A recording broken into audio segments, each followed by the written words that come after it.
Now, we already knew that when J.D. Vance was first announced as Donald Trump's running mate, he immediately had the worst approval rating of any vice presidential nominee for the non-incumbent president since the year 1980. So not in my lifetime or even J.D. Vance's lifetime has any vice presidential candidate had a negative approval rating, but that's what J.D. Vance immediately brought to the ticket. And of course, ever since that happened, his approval rating has gotten so much worse. In fact, J.D. Vance, in my opinion, is the worst vice presidential candidate in my entire lifetime. And trust me, I've lived through presidential campaigns that included Dan Quayle as vice president. Hell, at least he won. And of course, Joe Lieberman and Dick Cheney. And I can still say with all honesty, J.D. Vance is absolutely the worst among them. Not necessarily in terms of policy, although his policy is god-awful. Just in terms of, holy crap, how could you have picked somebody so dumb? Oh, and totally forgot, I also lived through and was reporting on the campaign of Sarah Palin.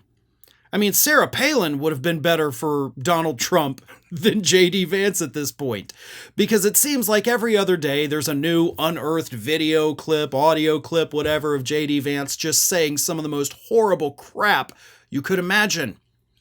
And in the last 36 hours, we've gotten 2 of them. Those 2 clips include one, J.D. Vance claiming at a meeting in 2021 with a think tank, or a speech at a think tank, I should say, that Jeff Bezos, Amazon owner, was somehow behind the Black Lives Matter riots, as Vance calls them, because it was his ploy to burn down brick and mortar stores. So J.D. Vance went full conspiracy theory insane guy, claiming that Jeff Bezos was behind the George Floyd protests. Here's what Vance said in 2021. Who benefits most when small businesses on Main Street are destroyed? Who wants to see their competitors unable to deliver goods and services to people so that you get it delivered in your Amazon brown box? Jeff Bezos. The people who are invested in destroying America via our corporate class are also getting rich from it. This is an important piece of the puzzle to understand, Vance said. If you peel back the onion, what you find is that the businesses that are most connected and most devoted to destroying our values are also benefiting financially from it. Jeff Bezos is... Oh, I'm sorry. That's a different statement. I'll get to that in a minute. But Vance was out there suggesting in 2021 that Jeff Bezos was secretly funneling money to Black Lives Matter to get them to, as he says, burn down cities. Burn down businesses, destroy businesses, then Amazon reigns supreme. Listen, Amazon doesn't need to go out there and pay people to destroy businesses to be like the number 1 retailer in America. Okay? That is stupid. If you're like me, it's not that I like Jeff Bezos. I don't like what Amazon does. I hate their labor practices, but at the same time, I live in an area where there are certain things I cannot purchase. And for most of my life, I've been in a financial position where I got to seek out the cheapest option. And oftentimes that is Amazon. And that's the situation, by the way, for tens of millions, if not hundreds of millions of Americans. We don't live in a big city where everything you need is within walking distance. We don't live in areas where there's lots of different options. Hell, we don't live in areas where there's any small businesses. In the town I live in, by the way, I cannot buy a button-down shirt. I'm not making that up. Like, you can't buy a long-sleeve button-down shirt in the town I live in. I literally have to go out of town to do that, or I order online. That's how horrible it can be in these places.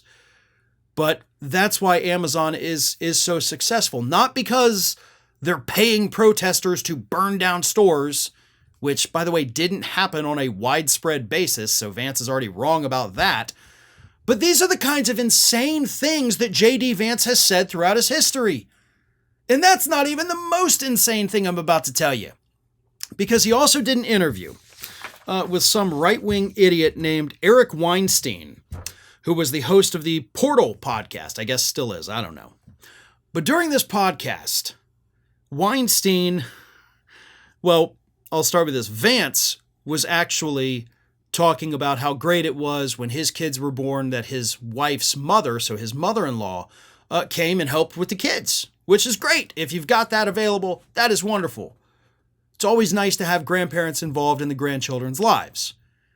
But then Weinstein said, the whole purpose of the postmenopausal female, of course, is to help raise children.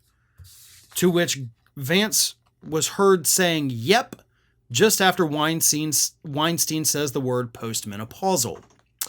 A spokesman for Vance, however, denied that Vance was agreeing with the host, telling the Daily Beast in a statement, quote, the media is dishonestly putting words in JD's mouth. Of course he does not agree with what the host said. JD reacted to the first part of the host's sentence, assuming he was going to say that's the whole purpose of spending time with grandparents. It's a disgrace that the media is lying about JD instead of holding Kamala Harris accountable for her policies that cause sky-high prices for blah, blah, blah. Lies, lies, lies.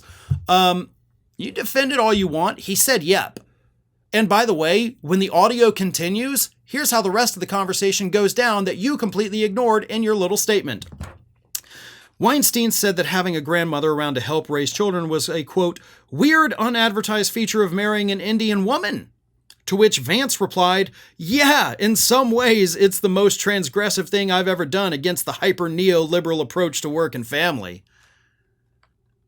So Vance could have said, hey, listen, man, I don't agree with your postmenopausal statements here, but, hey, it was great having the grandmother around. We were both working. It was very difficult. So, hey, if you've got that kind of help available within your family, it's great to have it. He didn't say that. He's like, yeah, I mean, you're right about those Indian women, huh? So you throw in, a tiny sprinkle of racism there. You degrade your own wife and her family and her heritage.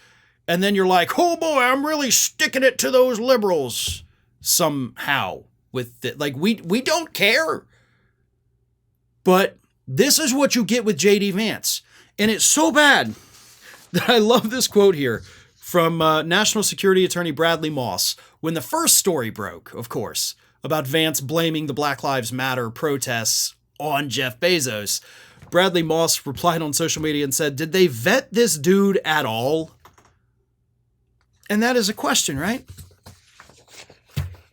What pisses me off about that question is it's a question the media knows the answer to and won't share with the American public.